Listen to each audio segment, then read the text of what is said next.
Halo semuanya, Assalamualaikum warahmatullahi wabarakatuh. Kembali lagi dengan aku Adistari Gina Cahyani.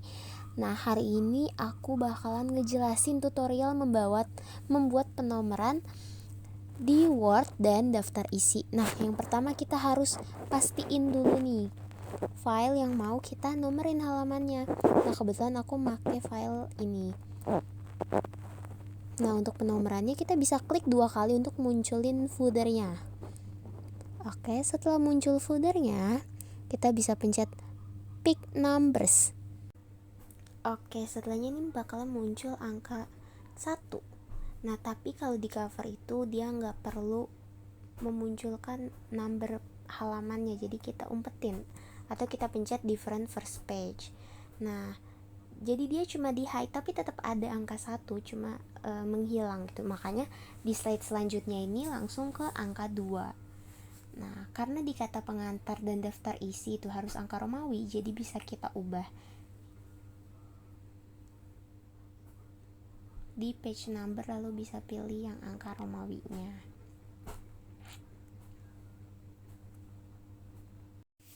Nah, karena setelah kita pastikan udah nih penomoran Romawi ini, kita masuk ke bab 1. Lalu kita pencet page layout dan pilih break. Jadi itu ini bakalan memunculkan angka normal gitu, angka biasa. Yang kan tadinya Romawi, jadi angka biasa untuk bab 1 dan bab-bab selanjutnya hingga daftar pusaka itu menggunakan angka normal. Lalu kita pilih page number dan pilih yang bottom dan posisinya di tengah, karena biasanya makalah ini menggunakan footer di bawah dan di tengah. Nah, ini angkanya berubah jadi 2. Kita cek angkanya berubah jadi angka 1, angka 2, angka 3, 4 dan seterusnya sampai slide terakhir yaitu angka 19. Oke, setelahnya nih kita bakalan masuk ke daftar isi. Bagaimana sih cara membuat daftar isi? Daftar isi yaitu yang pertama, daftar isi harus kita sisain ruang kosong setelah kata pengantar. Nah, heading 1 itu untuk judul besar seperti daftar isi. Nah, kita sesuaikan lagi tulisannya. Aku mau pakai huruf Times News Roman, dia di tengah, hurufnya hitam dan di bold. Nah, selanjutnya ini kata pengantar. Kata pengantar itu masuk ke heading 1 karena merupakan judul utama gitu. Jadi kita pilih ke heading 1, lalu seperti biasa kita bold, hurufnya diganti, fontnya diganti. Nah, bab 1 pun sama, dia masuk ke heading 1 karena judul besar gitu. Taruh di tengah hurufnya, fontnya, dan warnanya. Nah, lanjut sampai bab-bab selanjutnya, sampai judul-judul besar selanjutnya.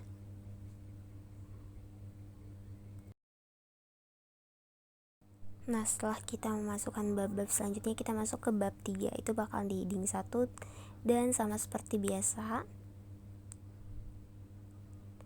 Bab 3, pilih heading 1, hurufnya diperbesar, ditengahkan, lalu daftar pustaka pun sama. Kita pilih yang heading 1 karena dia judul utama, ukurannya disesuaikan, fontnya disesuaikan, warnanya disesuaikan. Oke, karena tadi kita udah masuk ke judul utama, jadi setiap bab itu bakalan ada subjudul nih teman-teman. Nah, subjudul ini masuknya ke heading 2. Jadi aku pilih heading 2, sama seperti tadi, fontnya aku sesuaikan, ukuran fontnya aku sesuaikan, hingga warnanya pun aku sesuaikan teman-teman. 1.2 rumusan masalah, aku pilih heading 2, subjudul.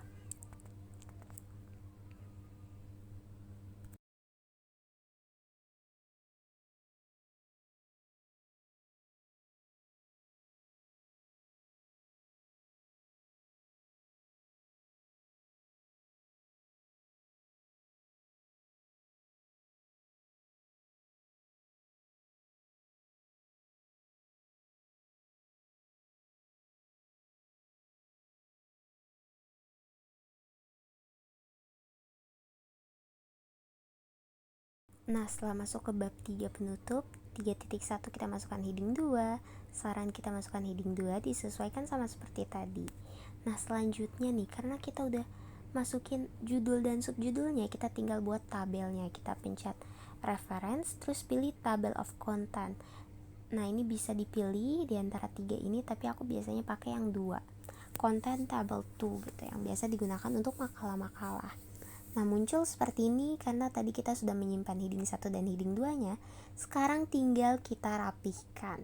Nah, angka-angkanya, tabel contents-nya aku hapus, fontnya aku ganti, aku sesuaikan dengan font yang aku pakai, ukuran yang sama, dan warna yang sama.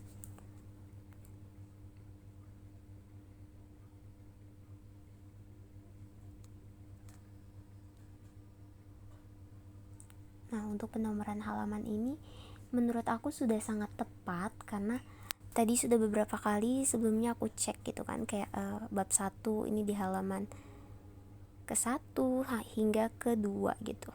Karena memang dikit kan bab 1. Jadi sudah aku cek-cek, sudah aku sesuaikan dan selesai.